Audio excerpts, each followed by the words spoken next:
Staff nursing కౌన్సిలింగ్లో గందరగోళాన్ని నిరసిస్తూ హైదరాబాద్ కోఠీలోని ప్రజా ఆరోగ్య కుటుంబ సంక్షేమ సంచాలకుల కార్యాలయం ముందు ఆందోళనకు దిగారు.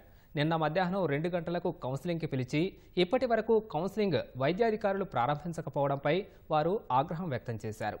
225 మంది రాత్రి నుంచి పడిగాపులు కాస్తున్నా సమాధానం చెప్పకపోవడం దారుణమన్నారు. ఆప్షన్స్ ఇచ్చిన దాని ప్రకారం బదిలీలు చేయాలని, అలా చేయకపోవడంతో చిన్నపిల్లలతో దూర ప్రాంతాలకు ఎలా వెళ్తామని నర్సింగ్ స్టాఫ్లు ప్రశ్నించారు.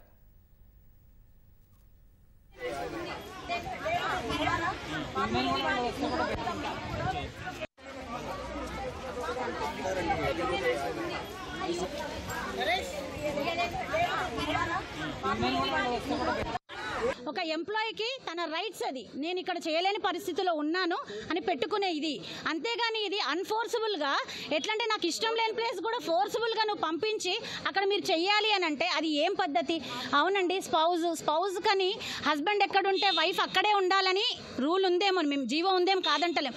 అలానే వాళ్ళు ఇయర్స్ టుగెదర్ సిటీలోనే ఉంటారా? మరి మా పరిస్థితి ఏంది? మా హస్బెండ్, మా పిల్లలు, మా డిపెండెంట్స్, మేము ఎంప్లాయీస్ కాదా? ఇప్పుడు ఎంప్లాయీస్ని ఈక్వల్గా చూడాలి. మరి మేము ఎంప్లాయీస్ కాదా? Government employees.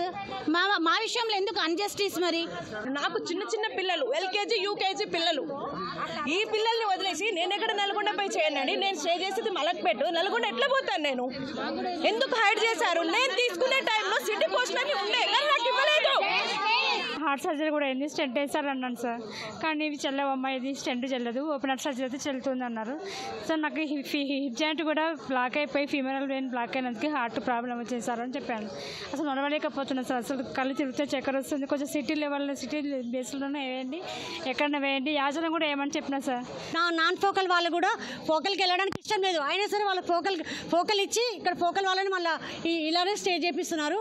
అసలు బలవంత ట్రాన్స్ఫర్స్ లాగా ఉన్నాయి.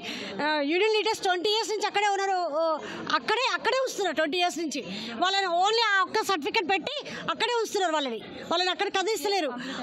లోపల కూడా కమిషనర్తో పాటు యూనియన్ లీడర్స్ ఉన్నారు.